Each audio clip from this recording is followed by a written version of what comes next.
Suara mesin bor kecil, percikan solder, dan aroma logam panas memenuhi bengkel praktik SMK sore itu. Di antara keramaian siswa lain yang hampir selesai dengan proyek akhir mereka, Baskara dan Reza masih bertahan di meja kerja paling depan. Baskara menunduk dengan fokus penuh, tangannya bergerak hati-hati menyolder jalur kecil pada papan sirkuit. Setiap gerakannya presisi, seolah satu kesalahan kecil saja bisa merusak seluruh rangkaian. Di sampingnya, Reza mengetuk-ngetukkan pulpen ke meja sambil melihat daftar komponen di buku catatannya. Kalau kita bisa selesaikan ini lebih cepat, kita pasti jadi kelompok pertama yang selesai, katanya. Baskara hanya tersenyum tipis, tanpa mengalihkan pandangannya dari papan sirkuit. Yang penting bukan cepatnya, Res, tapi hasilnya, jawabnya pelan. Reza terkekeh kecil. Kalau nanti kita punya bengkel sendiri, pelanggan pasti lebih suka yang cepat. Baskara berhenti sejenak, lalu melihat sambungan solder yang baru saja ia buat. Kalau hasilnya bagus, pelanggan akan kembali, katanya. Perdebatan kecil itu sudah sering terjadi di antara mereka. Namun di balik perbedaan cara berpikir itu, mereka memiliki mimpi yang sama, suatu hari membuka bengkel perbaikan gadget sendiri. Beberapa bulan setelah kelulusan, mimpi itu akhirnya mulai terlihat nyata. Sebuah ruko kecil di pinggir jalan menjadi saksi langkah pertama mereka. Cat dindingnya masih setengah kering, dan bau cat baru memenuhi ruangan sempit itu. Baskara sedang merapikan meja kerja dan menyusun alat-alat dengan rapi. Multimeter, obeng presisi, dan alat solder ditata seperti perlengkapan operasi kecil. Sementara itu, Reza berdiri di sebelahnya sambil mempromosikannya dengan ponsel di sosial media. Kalau ini kita pasang di media sosial, pasti banyak yang datang, katanya penuh semangat. Baskara mengangguk, tapi pikirannya sedang tertuju pada sesuatu yang lain. Kalau pelanggan datang, kita harus siap memberikan yang terbaik, katanya. Mereka bekerja dari pagi sampai malam selama beberapa hari. Mengecat, membersihkan, menyusun rak, dan menata peralatan. Walau ruko itu kecil dan sederhana, bagi mereka tempat itu bukan sekedar bengkel. Itu adalah awal dari mimpi besar mereka. Suatu sore yang cukup sepi, suara mobil berhenti di depan bengkel mereka. Pintu terbuka, dan seorang pria berpakaian rapi yang bernama Pak Agung masuk sambil membawa sebuah kotak besar berbahan aluminium. Wajahnya terlihat serius. "Selamat sore," katanya singkat. "Saya dengar kalian selain membuka bengkel perbaikan handphone, kalian juga menerima perbaikan drone." Baskara saling berpandangan. Drone bukan perangkat biasa yang sering mereka tangani. Pak Agung meletakkan kotak tersebut di bawah meja kerja, lalu membukanya perlahan dan meletakkan drone di atas meja kerja. "Ini alat vital untuk perusahaan saya," kata Pak Agung. "Saya butuh ini selesai dalam 3 hari untuk proyek survei lahan besar, dan saya akan membayar 3 kali lipat jika hasilnya sempurna." "Baik, saya terima perbaikannya," ujar Baskara dengan semangat. Ini adalah peluang besar pertama yang bisa melambungkan nama bengkel mereka. Begitu Pak Agung pergi, Baskara segera membongkar drone tersebut untuk melakukan diagnosa mendalam. Dia memeriksa setiap jalur kabel dan sensor dengan sangat teliti. Reza memperhatikan dengan tidak sabar. Sudah membayangkan apa yang bisa mereka beli dengan uang bonus dari Pak Agung. Baskara menemukan bahwa masalah utamanya terletak pada modul sensor pemetaan yang retak. Reza segera membuka laptopnya dan mulai mencari suku cadang yang mereka butuhkan. Ia mengetik tipe sensor tersebut di beberapa situs toko komponen elektronik. Namun, kabar yang mereka temukan membuat suasana bengkel tiba-tiba terasa berat. "Stok kosong," gumam Reza pelan. Beberapa toko menyatakan komponen itu sedang habis. Bahkan, distributor resmi di kota mereka juga tidak memilikinya. Menurut informasi yang mereka dapatkan, komponen asli baru akan tersedia 2 minggu lagi, karena pengiriman dari luar negeri sedang tertunda. Reza menghela napas panjang. 3 hari, tapi komponennya baru ada 2 minggu lagi, katanya sambil menyandarkan tubuhnya di kursi. Bagi mereka, ini bisa berarti kehilangan kesempatan besar pertama mereka. Namun, beberapa menit kemudian, Reza tiba-tiba menemukan sesuatu di layar laptopnya. "Bas, coba lihat ini," katanya sambil menunjuk. Di layar terlihat sebuah modul sensor yang bentuknya hampir sama dengan komponen asli. "Harganya jauh lebih murah, dan bisa dikirim besok," lanjut Reza dengan nada penuh harapan. Namun setelah membaca lebih teliti, Baskara menyadari sesuatu. "Itu bukan komponen asli," katanya pelan. "Tapi bentuknya sama. Drone itu pasti bisa hidup lagi." Reza menatap sahabatnya dengan penuh keyakinan. Pak Agung tidak akan tahu bedanya. "Res, sensor ini yang menentukan akurasi pemetaan," katanya serius. "Kalau kita pakai komponen tiruan dan sensor ini gagal saat drone terbang tinggi, hasil pemetaan bisa salah. Atau lebih buruk lagi, drone bisa jatuh." Reza menghela napas tidak sabar. "Tapi kalau kita menunggu komponen asli, proyeknya sudah lewat. Pak Agung pasti akan membawa drone ini ke tempat lain." Ia menatap Baskara dengan nada lebih serius. "Kita butuh uang ini untuk bertahan, Bas." Suasana bengkel tiba-tiba terasa tegang. Namun, Reza tidak mau menyerah. Dia menunjukkan perhitungan di tabletnya. Jika mereka menggunakan komponen asli dengan pengiriman kilat dari luar negeri sekalipun, keuntungan mereka hampir nol karena biaya kirim yang mahal. Kita butuh uang ini untuk membayar sewa ruko bulan depan, Bas. Pikirkan masa depan kita, seru Reza dengan nada putus asa. Malam itu bengkel sudah hampir kosong. Lampu di luar ruko mulai menyala satu persatu. Sementara di dalam ruangan hanya lampu meja kerja yang masih terang. Baskara duduk sendirian sambil mengingat drone yang belum selesai diperbaiki. Di sudut meja terdapat sebuah foto lama, dirinya saat kelulusan di SMK bersama guru mereka. Ia teringat pesan yang sering diucapkan gurunya di bengkel sekolah. Seorang teknisi bukan hanya dinilai dari kepandaiannya memperbaiki mesin, tetapi dari kejujurannya kepada pelanggan.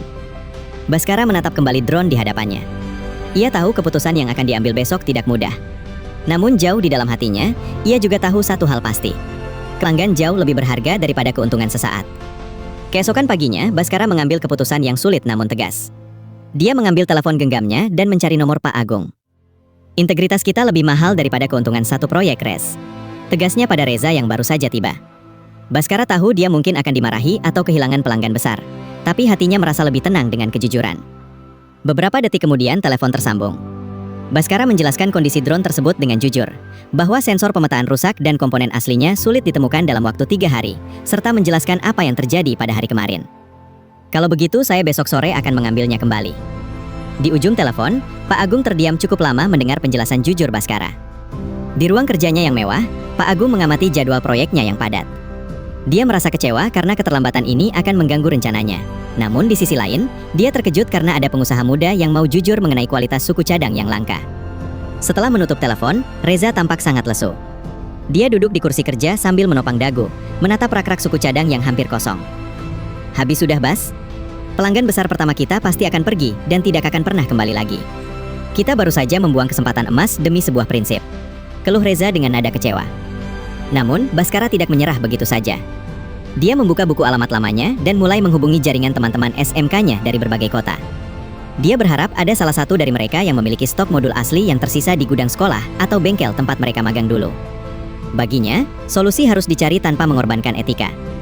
Melihat kegigihan Baskara yang bekerja hingga larut malam demi mencari solusi jujur, Reza mulai merasa malu. Dia teringat kembali janji mereka saat di SMK untuk menjadi pengusaha yang membanggakan alma mater.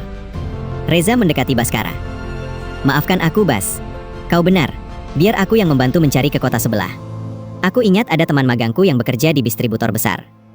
Tanpa membuang waktu, Reza segera memacu motornya menuju kota sebelah meskipun langit mulai mendung. Dia harus menempuh perjalanan jauh demi mendapatkan komponen asli yang ditemukan temannya. Di tengah perjalanan, hujan deras turun, namun Reza tidak berhenti. Dia ingin membuktikan bahwa dia juga peduli pada integritas bisnis mereka. Menjelang subuh, Reza kembali ke rumah Baskara yang tak jauh dari bengkelnya. Dengan pakaian yang basah kuyup namun wajah yang berseri-seri. Dia menyerahkan kotak kecil berisi modul sensor asli kepada Baskara yang sudah menunggu dengan cemas. Mereka tidak membuang waktu lagi, dan langsung bersiap untuk mulai bekerja memasang komponen tersebut ke drone milik Pak Agung yang akan diambil sore ini. Mereka bekerja bahu-membahu dalam keheningan subuh yang tenang. Baskara memegang pinset dengan presisi, sementara Reza membantu memegang drone tersebut dan memastikan setiap kabel terpasang pada tempatnya. Rasa lelah seolah hilang, digantikan oleh kepuasan karena mereka melakukan hal yang benar dengan cara yang benar pula. Drone itu akhirnya selesai tepat pada waktunya. Ternyata Pak Agung datang pagi-pagi sekali untuk mengambilnya. Loh, katanya nggak bisa diperbaiki? Tanya Pak Agung dengan ekspresi kebingungan. Baskara dan Reza pun menjelaskan apa yang terjadi tadi. Sebelum menyerahkan drone, Baskara mengajak Pak Agung ke lahan yang kosong di belakang ruko untuk melakukan uji terbang. Kami ingin Bapak melihat sendiri bahwa alat ini berfungsi dengan sempurna menggunakan komponen standar pabrikan. Ujar Baskara dengan bangga. Setelah uji terbang selesai, Baskara menyerahkan invoice pembayaran. Sesuai kesepakatan awal, harganya tetap normal, tanpa ada biaya tambahan, meskipun Reza harus pergi jauh mencarinya. Pak Agung menatap invoice itu, lalu menatap kedua pemuda di depannya. Untung saja saya bawa uangnya. Coba kalau tidak, katanya sambil terkejut. Dan dia mengangguk pelan, memberikan pujian atas profesionalisme mereka sebelum pergi membawa drone-nya. Seminggu berlalu tanpa ada kabar dari Pak Agung. Bengkel terasa sepi, dan Reza mulai khawatir jika kejujuran mereka kemarin justru membuat Pak Agung merasa prosesnya terlalu rumit. Namun, Baskara tetap tenang dan fokus mengerjakan perbaikan-perbaikan dari customer. Dia percaya bahwa hasil kerja yang jujur tidak akan pernah sia-sia. Tiba-tiba, sebuah mobil mewah berhenti di depan bengkel. Pak Agung turun dengan membawa seorang rekan bisnisnya dan sebuah map biru besar. Banyak orang bisa memperbaiki mesin, kata Pak Agung sambil menyerahkan map tersebut. Tapi sedikit yang bisa memperbaiki dengan kejujuran. Ini adalah kontrak perawatan armada drone untuk seluruh proyek kami. bisnis mereka mulai berkembang pesat berkat kontrak besar tersebut.